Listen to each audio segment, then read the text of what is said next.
Pol ngajeng. Oh, nggih. Berarti niku mau kula rias teng dalem. Nggih leres. Nggih, bapake alhamdulillah. Daleme Pak Wito.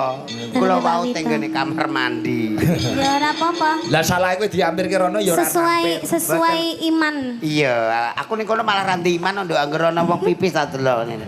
Ora apa-apa Mbak, langsung mawon wong kula ora roh aku. Paling sampean dikira penjaga toilet paling. Ora aku malah dikira sabun tak kandhani.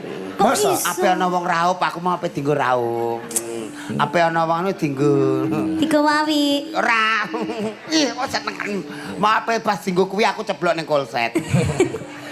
Ada request menika saking. Nggih. Wah, nggih kunjuk Bapak Suparwito. Iki ono sesideman. Iya. Enten podang kuning milih salah tunggal. Nduk niken. Manut. Manut. Nggih. Oh, nggih. Niki alusan to.